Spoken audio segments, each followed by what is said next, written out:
안녕하세요. 9-28 욥기 35장부터 37장까지 말씀 함께 읽도록 하겠습니다. 욥기 35장입니다. 엘리후가 말을 이어 이르되 그대는 이것을 합당하게 여기느냐? 그대는 그대의 의가 하나님께로부터 왔다는 말이냐? 그대는 그것이 내게 무슨 소용이 있으며 범죄하지 않는 것이 내게 무슨 유익이 있겠느냐고 묻지만은 내가 그대와 및 그대와 함께 있는 그대의 친구들에게 대답하리라. 그대는 하늘을 우러러보라. 그대보다 높이 뜬 구름을 바라보라. 그대가 범죄한들 하나님께 무슨 영향이 있겠으며 그대 악행이 가득한들 하나님께 무슨 상관이 있겠으며 그대가 의로운들 하나님께 무엇을 드리겠으며 그가 그대의 손에서 무엇을 받으시겠느냐. 그대의 악은 그대와 같은 사람에게나 있는 것이요 그대의 공의는 어떤 인생에게도 있느니라. 사람은 학대가 많음으로 부르짖으며 군주들의 힘에 눌려 소리치나 나를 지으신 하나님은 어디 계시냐고 하며 밤에 노래를 주시는 자가 어디 계시냐고 말하는 자가 없구나. 땅의 짐승들보다도 우리를 더욱 가르치시고 하늘의 새들보다도 우리를 더욱 지혜롭게 하시는 이가 어디 계시냐고 말하는 이도 없구나. 그들이 악인의 교만으로 말미암아 거기에서 부르짖으나 대답하는 자가 없음은 헛된 것은 하나님이 결코 듣지 아니하시며 전능자가 돌아보지 아니하심이라. 하물며 말하기를 하나님은 배울 수 없고 이래 판단하시면 그 앞에 있으니 나는 그를 기다릴 뿐이라 말하는 그대일까 보냐. 그러나 지금은 그가 진노하심으로 벌을 주지 아니하셨고 악행을 끝까지 살피지 아니하셨으므로 욥이 헛되이 입을 열어 지식 없는 말을 많이 하는구나. 엘리후가 세 번째로 이야기를 합니다. 먼저 욥이 했던 이야기에 대해서 반박을 하고 있는데요. 먼저는 2절에 보시면 처음에는 그대가 하나님께로 왔다. 그러니까 욥은 나는 의롭다. 나는 잘못한 것이 없다. 라고 이야기를 하다가 이제 욥이 조금 바뀌죠. 3절에 보시면은 내가 뭐 죄를 지은들 하나님께 무슨 뭐 얼마나 영향을 미치며 내가 의를 행한들 얼마나 그 뭐 하나님 앞에 뭔가 되겠느냐라는 식으로 조금 이렇게 말을 바꿨던 거죠. 그러니까 그 부분에 대해서 이 엘리후가 욥과 그 세 친구들에게 이야기를 해주고 있습니다. 4절에 보시면은요, 하늘 그리고 그 구름을 바라보라. 5절에 보시면은 높이 뜬 구름을 보는데 6절에 욥 당신이 범죄한들 그게 하나님께 무슨 영향이 있겠고 그대의 악행이 가득한들 하나님께 무슨 상관이 있겠느냐. 그러니까 우리가 선한 행동과 나쁜 행동으로 하나님께서 그것 자체에 선하니까 하나님이 더 막 좋아지시고 악행하면 나빠지시고 이런 개념이 아니라는 거죠. 그러니까 그런 식으로 영향을 받으실 분이 아니라는 겁니다. 오히려 8절에 악을 행하면 그대 악은 그대 같은 사람이 있는 것. 그러니까 악을 행하면 악을 행하는 사람이 불행한 거죠. 또 공의롭게 행한다면은 그 사람뿐만 아니라 옆에 있는 사람도 함께 행복할 수 있고요. 9절부터 이 말하는 의미는요. 사람들이 평소에는 하나님을 찾지 않는다라는 겁니다. 그러다가 이렇게 학대가 많아지면 그러니까 민초들이 이제 군주들에 의해서 너무나도 고통스러운 삶을 살게 되면 비로소 그때 하나님을 찾는 경우들이 많죠. 10절에도 보면 그렇게 말을 할 때, 또 11절에도 보면은 도대체 하나님이 어디 계시냐. 처음에는 하나님께서 모든 환경을 통해 말씀하셔도 들으려고 하지 않다가 이때는 찾지만은 결국 12절에 보시면은 대답하는 자가 없다. 하나님께서 거기에 대해서는 침묵하신다라고 말씀하고 있죠. 또 13절에 보시면은, 네, 13절이 바로 그겁니다. 헛된 것은 하나님이 결코 듣지 아니하시며 전능자가 돌아보지 아니하심이라. 계속 말을 할 때는 듣지 않고 본인이 어려운 일을 당할 때는 이제 들으려고 하는 모습에 대해서 얘기를 하죠. 그러니까 14절에 보시면은 욥이 이제 이런 어려운 상황에 있을 때 어떻게 얘기를 합니까? 하나님을 배울 수 없고 이래 판단하시면 그 앞에 있으니 나는 그를 기다릴 뿐이다. 그러니까 내 힘으로 할 수 없으니까 나는 이제 하나님을 기다려야 된다. 욥은 이렇게 말을 하는데 이제 그거에 대해서도 뭐라고 하고 있는 겁니다. 그러니까 뭐죠?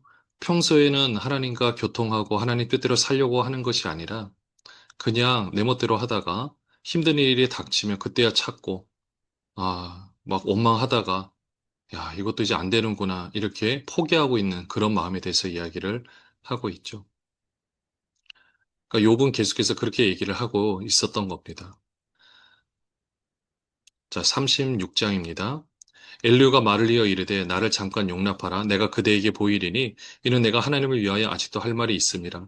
내가 먼 데서 지식을 얻고 나를 지으신 이에게 의를 돌려보내리라. 진실로 내 말은 거짓이 아니라 온전한 지식을 가진 이가 그대와 함께 있느니라. 하나님은 능하시나 아무도 멸시하지 아니하시며 그의 지혜가 무궁하사 악인을 살려두지 아니하시며 고난받는 자에게 공의를 베푸시며 그의 눈을 의인에게서 떼지 아니하시고 그를 왕들과 함께 왕자에 앉히사 영원토록 존귀하게 하시며 혹시 그들이 족쇄에 매이거나 환란의 줄에 얽혔으면 그들의 소행과 악행과 자신들의 교만한 행위를 알게 하시고 그들의 귀를 열어 교훈을 듣게 하시며 명하여 죄악에서 돌이키게 하시나니 만일 그들이 순종하여 섬기면 형통한 날을 보내며 즐거운 해를 지낼 것이요 만일 그들이 순종하지 아니하면 칼에 망하며 지식 없이 죽을 것이니라. 마음이 경건하지 아니한 자들은 분노를 쌓으며 하나님이 속박할지라도 도움을 구하지 아니하나니 그들의 몸은 젊어서 죽으며 그들의 생명은 남창과 함께 있도다. 하나님은 공고한 자를 그 공고에서 구원하시며 학대당할 즈음에 그의 귀를 여시나니 그러므로 하나님이 그대로 환란에서 이끌어내사 좁지 않고 넉넉한 곳으로 옮기려 하셨은즉 무릇 그대의 상에는 기름진 것이 놓이리라.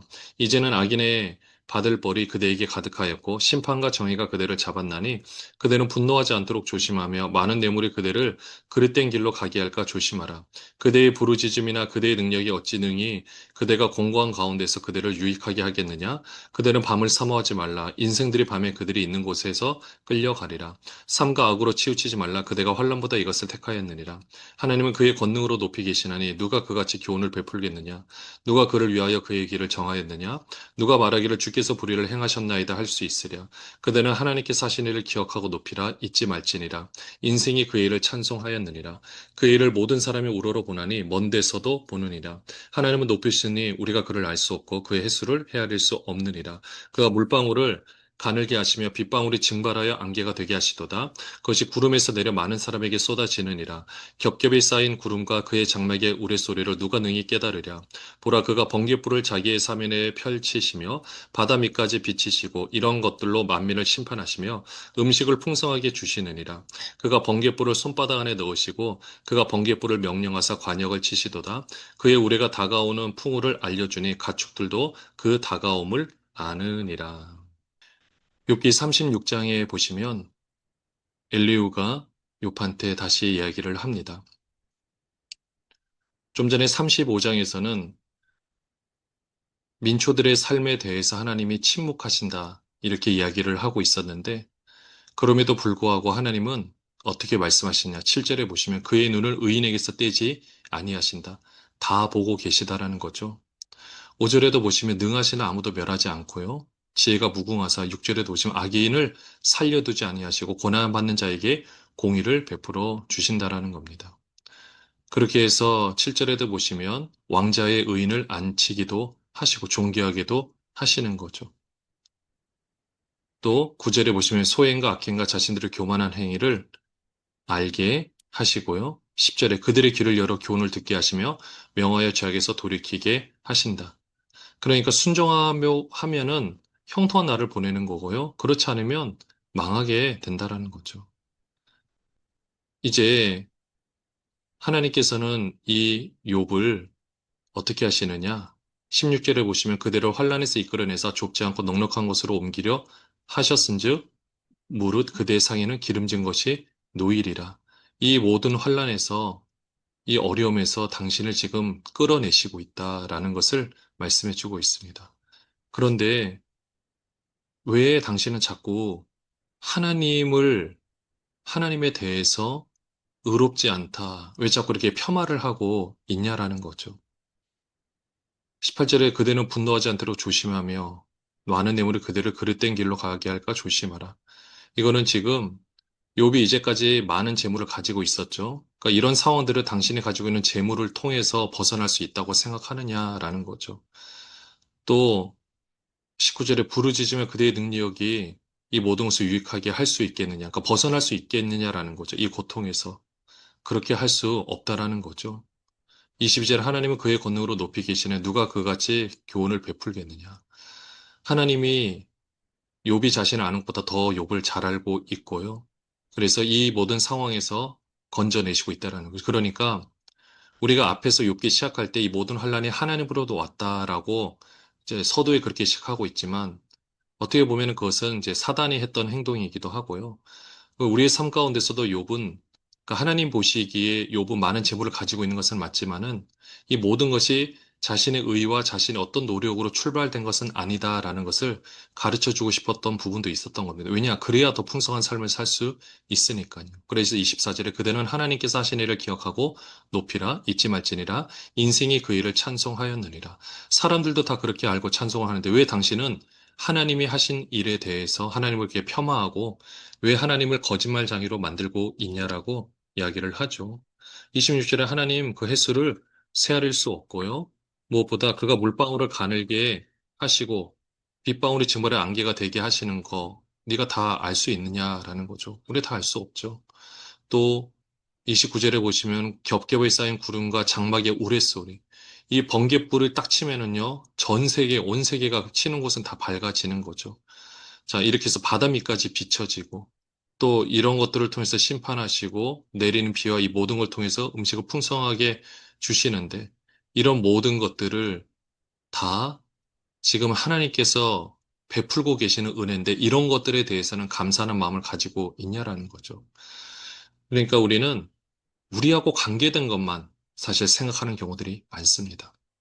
욥기 37장에 보시면요. 이로 말미암아 내 마음이 떨며 그 자리에서 흔들렸도다. 하나님의 음성 곧 그의 입에서 나오는 소리를 똑똑히 들으라. 그 소리를 천하에 펼치시며 번개불을 땅끝까지 이르게 하시고 그 후에 음성을 발하시며 그의 위엄찬 소리로 천둥을 치시며 그 음성이 들릴 때에 번개를 멈추게 아니하시느니라. 하나님은 놀라운 음성을 내시며 우리가 헤아릴 수 없는 큰 일을 행하시느니라. 눈을 명하여 땅에 내리라 하시며 적은 비와 큰 비도 내리게 명하시느니라. 그가 모든 사람의 손에 표를 주시어 모든 사람이 그가 지으신 것을 알게 하려 하심이라.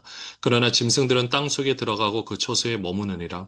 폭풍우는 그 밀실에서 나오고 추위는 북풍을 타고 오느니라. 하나님의 입김이 얼음을 얼게 하고 물의 너비를 줄어들게 하느니라. 또한 그는 구름에 습기를 실으시고 그의 번개로 구름을 흩어지게 하시느니라. 그는 감싸고 도시며 그들의 할 일을 조종하시느니라. 그는 땅과 육지 표면에 있는 모든 자들에게 명령하시느니라. 혹은 징계를 위하여 혹은 땅을 위하여 혹은 긍휼을 위하여 그가 이런 일을 생기게 하시느니라. 욥이여 이것을 듣고 가만히 있어서 하나님의 오묘한 일을 깨달으라. 하나님의 이런 것들에게 명령하셔서 그 구름에 번개로 번쩍거리게 하시는 것을 그대가 아느냐? 그대는 겹겹이 쌓인 구름과 완전한 지식의 경이로움을 아느냐? 땅이 고요할 때 남풍으로 말미암아 그대 우백의 따뜻한 까닭을 그대가 아느냐? 그대는 그를 도와 구름장들을 두들겨 넓게 만들어 녹여 부어 만든 거울같이 단단하게 할 수 있겠느냐? 우리가 그에게 할 말은 그대는 우리에게 가르치라. 우리는 아도나이 아뢰지 못하겠노라. 내가 말하고 싶은 것을 어찌 그에게 고할 수 있으랴. 삼켜지기를 바랄 자가 어디 있으랴. 그런즉 바람이 불어 하늘이 말끔하게 되었을 때 그 밝은 빛을 아무도 볼 수 없느니라. 북쪽에서는 황금 같은 빛이 나고 하나님께서는 두려운 위엄이 있느니라. 전능자를 우리가 찾을 수 없나니 그는 권능이 지극히 크사 정의나 무한한 공의로 굽히지 아니하심이니라. 그러므로 사람들은 그를 경외하고 그는 스스로 지혜롭다 하는 모든 자를 무시하느니라. 엘리후가 1절에 보시면 이로 말미암아 내 마음이 떨며 그 자리에서 흔들렸도다. 하나님께서 행하시는 모든 일들을 내가 가슴 깊이 다 느껴보니 도저히 그냥 서 있을 수가 없다라는 거죠. 2절에 하나님의 음성 곧 그 입에서 나오는 소리를 똑똑히 들어라. 그리고 3절에 보시면 번개불을 통해서 4절에 음성을 발하시고 있는 거죠. 그 위엄찬 소리, 그 천둥 소리가 바로 하나님의 음성이라고 이야기를 합니다. 사실 그렇게 음성을 낼 때마다 어, 오절에 대해서 우리가 헤아릴 수 없는 큰 일을 행하신다라는 거죠. 천둥이 치면 또 비가 내리기도 하고요. 그 큰 비도 내리고 작은 비도 내리고 이 모든 걸 통해서 그렇게 되면 짐승들은 각 처소에 돌아가고요. 또 그렇게 추운 날씨가 있기도 하고 또 이 모든 것들이 일어나는 모든 자연 현상의 모든 일들이 다 하나님의 그 뜻 가운데서 일어나고 있다라는 거죠. 14절에 욥이여 이것을 듣고 가만히 있어서 하나님의 오묘한 일을 깨달으라. 이런 모든 지식들, 16절에 겹겹이 쌓인 구름, 이 완전한 지식과 경이로움을 알고 있냐라는 거죠. 그러니까 이 모든 것을 과학적으로 설명할 수 있냐라는 거죠. 그러니까 우리는 하나님 앞에 그것을 할 수가 없다라는 것입니다. 그런즉 바람이 불어 하늘이 말끔하게 되었을 때 그 밝은 빛도 아무도 볼 수가 없는 거죠. 23절에 전능자를 찾을 수도 없습니다. 그러니까 24절의 결론적인 게 뭐냐면 스스로 지혜롭다는 모든 자를 무시하느니라. 이게 하나님께서 움직여 가시는 모습입니다. 우리가 이 모습을 보면서 우리는 하나님에 대해서 어떻게 생각하고 있는지, 우리 삶 가운데서 어떻게 바라보고 있는지 한번 생각해 보시고, 내 주변에 일어나는 모든 일들, 나는 고난만 바라보고 나와 관련된 일만 바라보지만 더 넓게 하나님께서 행하시는 것들을 함께 바라보는 모둠들 되시기를 주님의 이름으로 축원합니다. 기도하겠습니다. 하나님 아버지, 오늘도 하나님께서 일하시고 계시고 하나님의 살아계셔서 역사하고 계심을 믿습니다. 인류가 깨달았던 그 하나님의 놀라운 역사를 우리도 함께 바라보게 하여 주옵시고, 교만한 것이 아니라 이 모든 삶이 나의 힘으로 되는 것이 아니라 오직 하나님의 능력으로 되는 것을 바라보게 하여 주옵소서. 예수 그리스도의 이름으로 기도합니다. 아멘. 안녕하세요.